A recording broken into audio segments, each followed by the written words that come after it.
Shalom, selamat pagi, salam sejahtera pemirsa Kompas TV yang dikasihi Tuhan.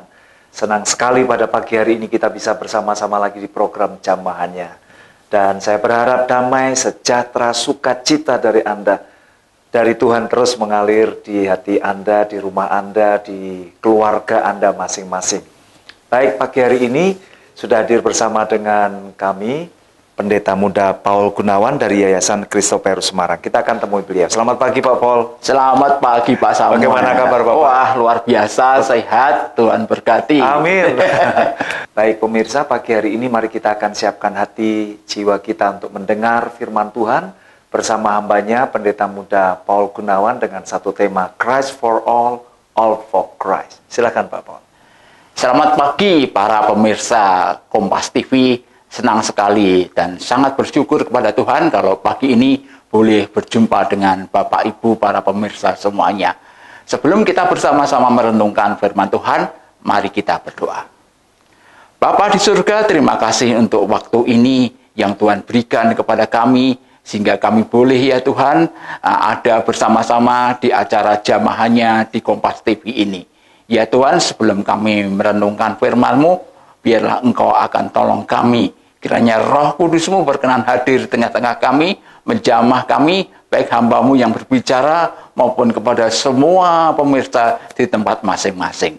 Sungguh ya Tuhan, biarlah firman-Mu boleh berbicara kepada kami, menguatkan dan menolong kami untuk dapat bertumbuh. Di dalam satu nama Tuhan kami, Yesus Kristus, hamba-Mu berdoa dan berharap. Amin. Pemirsa TV, Kompas TV yang kami kasihi, firman Tuhan pada pagi ini bertema Christ for all for Christ, berdasarkan 2 Korintus pasal 5 ayat 14 dan ke-15. Sebab kasih Kristus yang menguasai kami, karena kami telah mengerti bahwa jika satu orang sudah mati untuk semua orang, maka mereka semua sudah mati.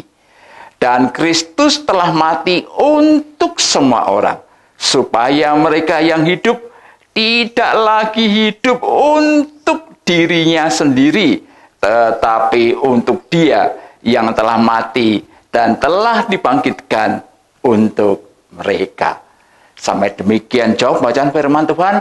Berbahagialah kita yang mendengar, menyimpan dan melakukannya dalam kehidupan keseharian kita. Bapak Ibu para pemirsa Kompas TV yang dikasihi Tuhan Yesus. Pada zaman saat ini, banyak orang yang fokus hidupnya hanya pada diri sendiri. Hanya untuk diri sendiri.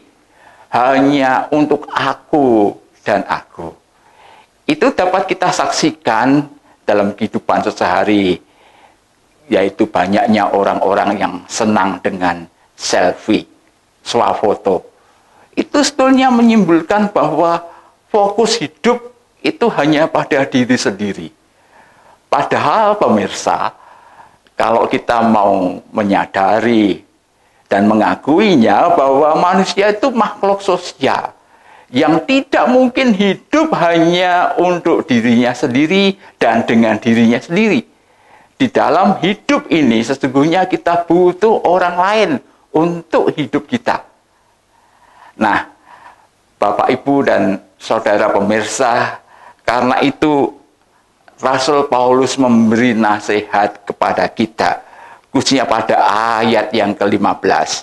Dan Kristus telah mati untuk semua orang, supaya mereka yang hidup tidak lagi hidup untuk dirinya sendiri, tidak lagi hidup untuk dirinya sendiri, tetapi untuk Dia yang telah mati dan telah dibangkitkan untuk mereka.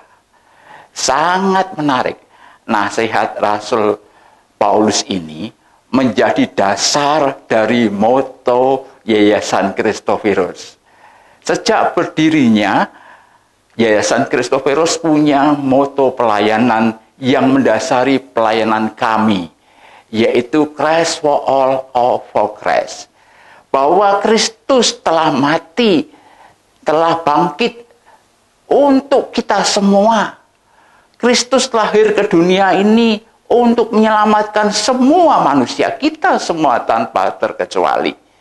Nah, kita yang sudah dibangkitkan, kita yang sudah dimenangkan, kita yang sudah dibaharui oleh kematian dan kebangkitan Kristus itu, hendaknya kita hidup untuk Dia. Nah, karena itulah yang menjadi landasan dari pelayanan Kristoferus adalah Christ for all for Christ. Moto inilah yang menghidupi Yayasan Kristoferus.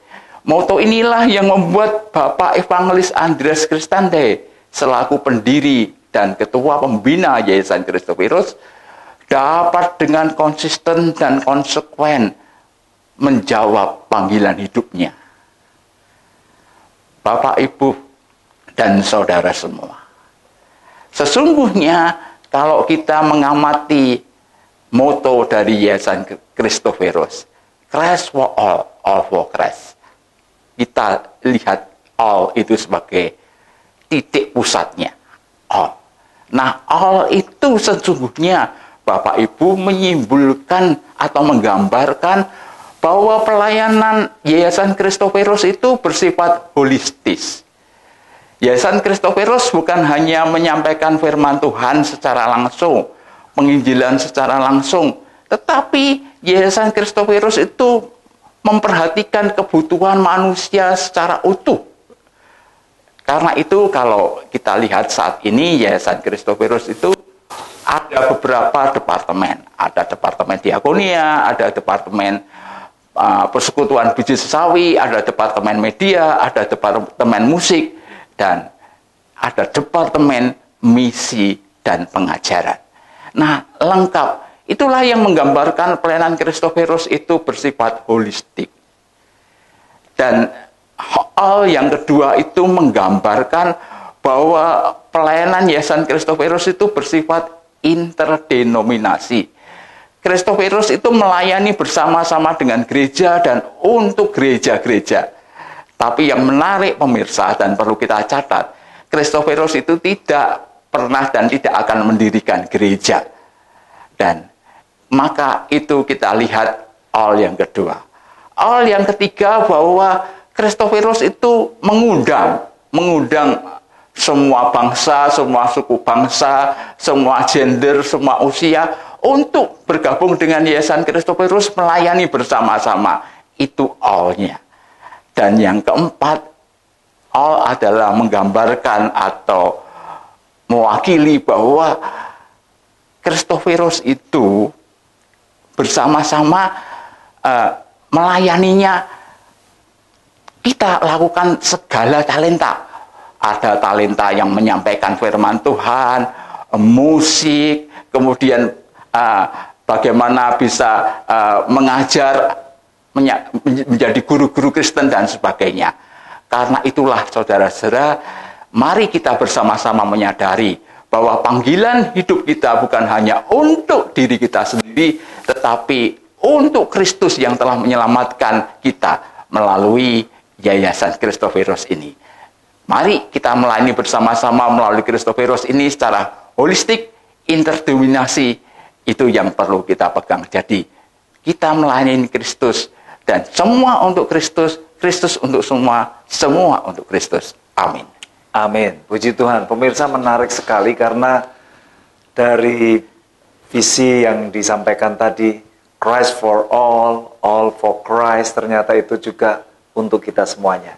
Baik pemirsa, pada pagi hari ini kita belajar satu kebenaran firman Tuhan, yaitu Christ for all for Christ, bersama hambanya Pendeta Muda Paul Gunawan dari Yayasan Kristoferus Marang. Pak Paul, menarik sekali karena dari 2 Korintus 5 ayat 14 sampai 15 yang tadi Bapak sampaikan itu muncullah sebuah kalimat yang sungguh-sungguh powerful ya. Christ for all for Christ. Karena pemirsa, kalau kita kaitkan dengan keadaan zaman sekarang ini, semua serba egosentris, semua serba untuk diri sendiri. Pak Paul, mungkin bisa disampaikan apa dampaknya kalau semuanya itu untuk saya. Sementara firman Tuhan tadi berkata, Tuhan Yesus sudah untuk semuanya dan seharusnya semuanya untuk Tuhan Yesus. Seperti apa ini Pak Paul, bisa disampaikan? Iya, jadi dampaknya itu satu, kita kalau terlalu egosentris, kita menjadi orang yang tidak bisa menjadi berkat, ya. Karena sesungguhnya kita itu diselamatkan itu Tuhan punya tujuan. Masing-masing pribadi yang diselamatkan Tuhan itu Tuhan punya rencana terhadap diri kita. Nah, untuk menggenapi rencana itu, mau tidak mau kita harus taat kepada Tuhan. Dan sangat jelas apa yang disampaikan oleh Rasul Paulus, supaya kita yang sudah artinya menerima keselamatan, ditebus dengan harga yang mahal ini, kita mau hidup untuk Kristus, gitu, melalui pelayanan-pelayanan kita tentunya, melalui kehidupan kita sehari. Gitu. Baik, tadi Bapak mengambil contoh, banyak orang sekarang senang selfie. Ya. Itu menggambarkan orang ingin mengekspos dirinya. Ya, ya. Padahal kalau itu berarti sangat bertentangan dengan tema yang kita kupas ini, Christ for all for Christ. Apakah masih bisa mengubah ya Pak, tidak selfie sekarang, tapi apa istilahnya, kita harus mengekspos orang-orang lain juga semacam itu Pak? Ya, ya. Jadi kesadaran kita bahwa sesungguhnya kita itu dalam hidup, khususnya di dunia sekarang ini, tidak mungkin kita itu bisa maju sendiri, tidak bisa hidup sendiri. Kita itu perlu berjejaring. Ya, kalau kita itu di dalam hidup sekarang ini kan kekuatan itu ada di jejaring. Itu pelayanan kami juga seperti itu. Bahwa Kristoferus itu bisa bertahan 50 tahun. Bukan hanya bertahan, tapi mengalami banyak kemajuan. Itu karena berjejaring. Tidak hidup sendiri. Itu sangat menarik. Dan prinsip itu ya, bahwa semua untuk Kristus. Itu sangat menarik Pak. Karena menarik banyak orang untuk mendukung. Ya, Kristoferus itu kan tidak punya jemaat ya Pak, tidak seperti gereja gitu ya Pak. Itu kalau tidak ada orang-orang yang punya komitmen yang setia, ya karena melihat moto Kristoferus ya, bukan untuk kemuliaan seseorang, ya bukan untuk kemuliaan Pak Andreas Kristante sebagai pendiri dan ketua pembina, bukan, tapi semua untuk Kristus. Ya, dari dia, oleh dia, kepada dia. Ya, di Roma itu dikatakan begitu. Nah, ini yang sangat menarik orang untuk setia. Bahkan Pak, banyak pendukung kami itu yang luar biasa, sampai ada yang begini, ini merupakan dukungan kami yang terakhir ya, karena dia sudah merasakan, sudah mendekati Tuhan memanggil dia. Dan memang betul, setelah dia menyampaikan itu, tidak berapa lama Tuhan panggil dia. Ada cukup banyak yang sampai gitu Pak. Dan yang luar biasa lagi adalah banyak yang menjadi pengurus, yang aktif, itu adalah orang-orang yang setia, bukan setahun 2 tahun, tapi puluhan tahun. Ada yang di atas 40 tahun itu ada. 40 tahun. Yang genap 50 tahun cuma Pak Andreas. Yang agak lumayan mau genap 50 itu Pak Samuel Jun itu. Ada 2 itu yang ikut. Kalau Bapak berapa lama? Wah, saya sudah terlibat sejak 1977. 77, Kristoferus 72. Ya, saya masuk mulai 77, ikut doa di Pringgading dalam itu. Ya. Baik, jadi sejak tahun 77 Pak Paul sudah mulai terlibat pelayanan. Waktu itu di bidang apa Pak? Saya khususnya memang dan bagian untuk membuat berita-berita, artikel-artikel gitu. Tapi saya juga pernah menjadi pembina di Kristoferus cabang Kudus. Saya juga begitu, pelayanan banyak lah gitu. Tapi terusnya di bidang apa ya, memanage saya membantu. Begitu. Pak Paul, apa suka dukanya melayani di Kristoferus? Bisa disampaikan ini? Karena cukup lama loh melayani di Kristoferus. Sangat menarik, saya belajar banyak terus terang. Bagaimana saya pernah belajar dengan Pak Andreas. Tidak seperti yang dibayangkan sekarang, cukup punya banyak dukungan. Dulu saya diajak Pak Andreas itu boncengan sepeda motor, bawa kaleng-kaleng bekas itu Pak, susu atau biskuit itu yang dilubangi, nanti dititipkan kepada beberapa jemaat, nanti kalau mereka bisa menabung di situ untuk merupakan dukungan. Itu saya pernah diajak Pak Andreas. Berapa itu Pak Paul sampai? Wah, ya tahun-tahun 70-an, 79, 80 gitu. Bagaimana saya pernah punya pengalaman dengan Pak Andreas karena dia dipanggil untuk melayani, ada satu rumah itu yang diganggu dengan roh jahat gitu. Zaman dulu itu kan kalau jemur pakaian pakai kawat gitu, kawat yang dibentangkan, itu bisa ada kayak roh jahat yang teng teng teng teng teng teng, dan itu Pak Andreas dipanggil gitu.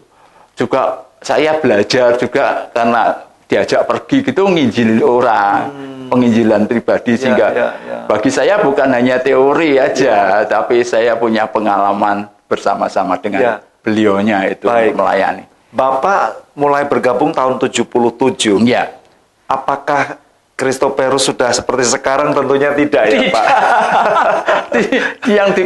Pertama kali kontrak di kantor itu ya sangat sederhana. Di mana pada waktu itu? Di Pringgading Dalam 2. Kalau sekarang di Sompo, dulu di Pringgading. Ya, itu kontrak, Pak. Kontrak, ya. Kalau banjir itu kebanjiran, kasihan Pak Andreas itu. Saya sih tidak nempati di sana, tapi kan yang nempati kan Pak Andreas.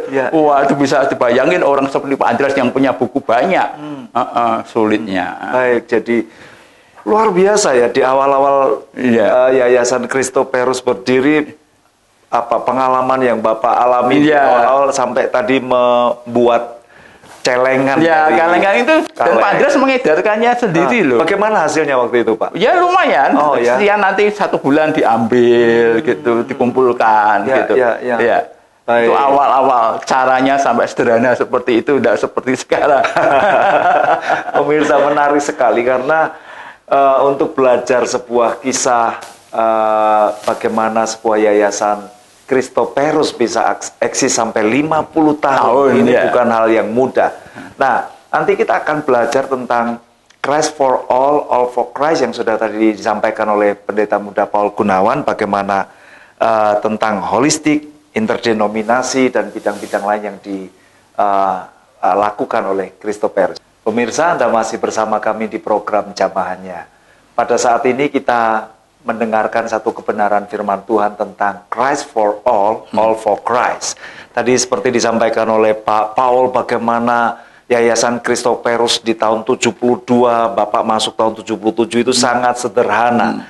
Bagaimana ceritanya sehingga tadi Bapak sampaikan bahwa salah satu adalah pelayanan bersifat holistis ya. Bagaimana perkembangannya sehingga dari hal yang sederhana sampai akhirnya memberikan pelayanan yang holistis ini, Pak Mon. Baik, Pak Samuel, pemirsa yang kami kasihi, pelayanan Christoperus pada awal-awal pelayanannya adalah penyampaian firman Tuhan disertai dengan musik. Ya kan, Pak Andreas itu bisa main musik dengan baik karena Pak Andreas punya talenta main musik. Jadi sebelum itu juga Pak Andreas itu mendirikan band yang namanya All for Christ. Sehingga itulah yang mengiringi pelayanan Pak Andreas. Kemudian juga film, ketika itu pelayanan firman disertai dengan musik dan kemudian pemutaran film. Pada perkembangan berikutnya, kemudian Yayasan Christoperus merintis panti asuhan. Karena sejak semula para pendiri Yayasan Christoperus sudah melandasi pelayanan mereka dengan yang pertama holistis, yang kedua adalah interdenominasi. Karena itu kemudian mereka merintis panti asuhan dan kemudian panti asuhan ini pada perkembangan selanjutnya menjadi panti asuhan putri karena kerjasama dengan Christus Treger. Nah, inilah yang kemudian terus berkembang karena Christoperus tidak hanya melayani pemberitaan firman secara langsung, juga penginjilan secara langsung, tapi juga melalui berbagai hal. Pak Samuel, misalkan pada tahapan berikutnya Christoperus itu kemudian melakukan yang namanya bagaimana punya departemen persekutuan budi sesawi, yaitu bagaimana kita mendukung, mensupport guru-guru agama di SD negeri. Di SD negeri yang belum punya guru agama Kristen, di sana Departemen PBS ini mendukung, memberikan tunjangan kepada guru-guru agama Kristen. Dan kemudian juga selain panti asuhan PBS juga yang menjadi kekuatan adalah media dan musik yang menjadi kekuatan. Itu terus dikembangkan sampai Departemen Media membuat banyak sinetron-sinetron, dan kemudian Departemen Musik punya sekolah musik. Dan tentunya tidak meninggalkan pelayanan yang semula, khususnya dengan visi Kristoferus, yaitu terlaksananya amanat agung ke seluruh dunia. Itu tidak boleh tertinggal. Setelah 50 tahun ini juga harus dikobarkan gitu. Nah, karena itulah tetap ada departemen misi dan pengajaran yang melakukan pendampingan kepada hamba Tuhan yang melakukan perintisan gereja gitu. Dan itu sudah sangat dilakukan model holistis ini di cabang kami di Tumbang Marekoi. Ya, pelayanan mereka itu bukan hanya kesehatan, tetapi juga pelayanan sekolah minggu, juga meningkatkan SDM, itu yang pelayanan pendidikan, sampai kemudian mendirikan TK, gitu. Itulah yang terjadi. Jadi, kemudian juga mengadakan KKR di sana, supaya masyarakat itu tidak hidup dalam kepercayaan yang lama, tapi boleh mereka mengenal dan mengalami pembaruan setelah mereka mengenal Tuhan. Dan itu terjadi sampai terbentuknya gereja GKI di sana. Jadi bukan hanya melayani kesehatan yang dilakukan oleh para suster itu, tapi juga melayani di bidang-bidang lain, sifatnya holistis. Jadi artinya perkembangannya begitu luar biasa Pak Paul, luar biasa. Nah, apa sebuah kenangan atau warisan yang diberikan oleh Kristoferus setelah 50 tahun ini, Pak? Apakah ada buku atau apakah ada semacam bentuk dokumentasi yang nantinya bisa dikenal oleh masyarakat? Dalam rangka Jubileum Kristoferus, panitia Jubileum kemudian berpikir apa yang bisa diberikan kepada hambanya, Bapak Evangelis Andreas Kristande sebagai pendiri dan ketua pembina yang sudah 50 tahun melayani. Kemudian diterbitkanlah buku sebagai penghargaan, yaitu yang diberi judul Christ for All for Christ juga. Ini buku merupakan punjung tulis untuk Pak Andreas, penghargaan untuk Pak Andreas. Dalam buku ini kita bisa mengenal Pak Andreas secara utuh, lebih dalam, karena memang ditulis oleh banyak orang, siapa Pak Andreas, dan juga pelayanan beliau di Kristoferus dan perkembangan Kristoferus. Jadi pemirsa bisa mengenal apa sih yang sudah dilakukan oleh Kristoferus, apa hasilnya, dan apa pergumulan kedepannya Kristoferus bisa didapat di buku ini. Juga bisa Pak Andreas itu seperti apa sih gitu. Mungkin orang hanya mengenal luarnya, tapi di sini banyak teman, banyak sahabat, tapi juga anaknya sendiri yang memberikan kesan tentang Pak Andreas itu seperti apa. Sangat menarik sekali, Pak. Pak Paul, untuk mendapatkan buku ini bagaimana caranya? Oh, bisa saja. Bisa nanti menghubungi kami. Nanti ada itu Pak Tri, itu bagian tata usaha kami. Nanti kalau kirim WA ke situ, nanti saya harapkan nanti di bawah bisa diberikan nomor WA-nya, nanti bisa kami kirim. Baik, silakan pemirsa kalau Anda ingin mengenal lebih dekat tentang Kristoferus, Christ for all for Christ. Pak, apakah tema itu sebetulnya bisa kita terapkan dalam hidup kita pribadi, khususnya para pemirsa Kompas TV, tentang Christ for all for Christ tadi, Pak? Ya, seharusnya, Pak. Justru ini sebetulnya saya mau menekankan bahwa kami mengharapkan Christ for all for Christ ini bukan hanya menjadi moto dari pelayanan Yayasan Kristoferus, tapi menjadi moto dari semua komunitas orang percaya, tentunya termasuk pemirsa Kompas TV. Kami harapkan mau apa ya, betul-betul masuk dalam hati kita, tanamkan dalam kita bahwa sesungguhnya Kristus itu untuk semua, dan sudah pada tempatnya jika semua itu untuk Kristus. Baik, jadi setiap kita bisa menjadi pelaku-pelaku firman bahwa Kristus sudah mengasihi kita, kita pun juga harus mengasihi orang lain. Kembali ke egosentris manusia di awal tadi yang Bapak singgung. Hal praktis apa yang bisa kita lakukan di tengah situasi seperti ini? Karena banyak orang sedang menghadapi masalah, kecemasan, ketakutan terkait dengan era pandemik yang sampai saat ini pemerintah juga belum menyatakan selesai, semacam itu, Pak Paul, Seperti apa ini, Pak? Sebetulnya sangat sederhana saja. Seperti contoh seperti yang saya lakukan ya, sangat sederhana, bahwa setiap hari saya itu mengirim renungan sangat pendek pada teman-teman yang sedang sakit atau menjalani masa pemulihan. Nah, itu mereka perlu penguatan, perlu dorongan, perlu supaya mereka itu sabar, supaya mereka gigih berusaha, bahwa tidak ada yang mustahil bagi Tuhan. Itu supaya mereka bisa hidup itu dengan percaya, bukan hanya melihat, bahwa mujizat itu bisa terjadi setiap saat. Itu kayak gitulah yang saya lakukan, sederhana sebetulnya di masa pandemi ini, di mana kita sangat terbatas untuk mengunjungi orang, tapi bisa dilakukan dan melalui media sosial. Dan kesadaran itu paling perlu sebetulnya.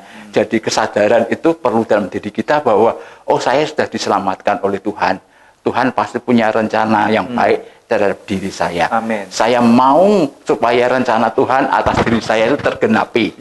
Nah, salah satu hal yaitu kita harus mau menjawab dekat kepada Tuhan. Ya, kita bergaul erat dengan Tuhan, nanti Tuhan akan berbicara kepada kita. Amin. Apa yang perlu kita lakukan, apa yang menjadi rencana Tuhan, kita tahu, oh, ke sana arahnya. Baik. Gitu. Pemirsa, saya sangat setuju sekali. Daripada status Anda isi dengan hal yang aneh-aneh, status-status yang tidak jelas, lebih baik berikan satu motivasi melalui kebenaran firman Tuhan. Karena banyak orang akan membacanya, iman timbul dari satu tulisan, satu pendengaran akan firman Tuhan. Karenanya, mari terus lakukan apa yang sudah Tuhan Yesus lakukan bagi kita, bagi orang lain. Pemirsa, sangat menarik sekali tema kita pada pagi hari ini, Christ for all for Christ. Bagi Anda yang baru saja menemukan channel kami, Pendeta Muda Paul Gunawan akan memberikan kesimpulan dari apa yang sudah beliau sampaikan. Silakan Pak Paul. Iya, pemirsa yang dikasihi oleh Tuhan Yesus, sesungguhnya pesan dari Rasul Paulus itu sangat relevan dengan situasi kita saat ini. Di masa pandemi ini, kita kadang-kadang semakin mengarah kepada fokus kepada diri kita sendiri, ya, karena kita melihat kesulitan-kesulitan dan kemudian situasi bisa berubah dengan cepatnya. Kita menjadi memikirkan diri kita sendiri, untuk aku dan untuk aku. Sesungguhnya Tuhan berpesan kepada kita, kalau Yesus sudah lahir, mati dan dibangkitkan untuk kita semua, maka sudah selayaknya apa yang Tuhan percayakan kepada kita, apa yang telah Tuhan anugerahkan kepada kita, kita kembalikan untuk kemuliaannya. Kita harus yakin dari Dia, oleh Dia, dan untuk Dia. Kemuliaan itu hanya bagi Yesus yang telah menyelamatkan dan menebus dosa kita. Amin. Mari kita bersama-sama berdoa. Bapa di surga, pagi ini kami mengucap syukur karena kami punya Tuhan yang hidup. Bagi Tuhan tidak ada yang mustahil. Karena itu pagi ini kalau ada pemirsa Kompas TV yang mengikuti acara jamahan pada pagi ini, yang sedang sakit, yang sedang menjalani masa pemulihan, yang sedang sulit menghadapi masalah keluarga, sedang mencari pekerjaan, ataupun hal-hal yang lain yang dirasakan menjadi satu kesesakan, yang dirasakan menjadi satu himpitan. Yakinlah, tidak ada yang mustahil bagi Tuhan kita. Karena itu, teruslah semakin merapat, teruslah semakin mendekat. Dan jangan pernah menyerah, jangan pernah berhenti berharap kepada Tuhan. Ketuklah terus pintu, ketuklah melalui doa-doa kita. Dengan demikian, maka Tuhan ketika kita berseru kepadanya, Tuhan mendengar dan menjawab apa yang kita butuhkan. Biarlah Bapak Ibu oleh jamahan kasih Tuhan, oleh hadirat Tuhan hadir di tengah-tengah kita, maka Bapak Ibu akan mengalami kesembuhan, pemulihan, dan kuasa Tuhan dinyatakan dalam kehidupan kita. Kita akan menikmati janji-janji Tuhan dalam kehidupan ini. Terima kasih Bapak. Terima kasih. Di Di dalam nama Tuhan kami Yesus Kristus, hamba-Mu menyerahkan Kompas TV, menyerahkan segenap kru yang ada, Pak Samuel bersama teman-teman, biar Tuhan pakai mereka menjadi alat untuk kami boleh terus mendengar dan mengaplikasikan kebenaran firman Tuhan dalam kehidupan kami. Amin. Amin. Puji Tuhan. Pak Paul, terima kasih untuk waktunya, untuk pelayanannya. Tuhan memberkati. Pemirsa, saya Samuel Santoso, mewakili kru yang bertugas mengucapkan selamat pagi. Salam jamahannya, Tuhan memberkati. Shalom.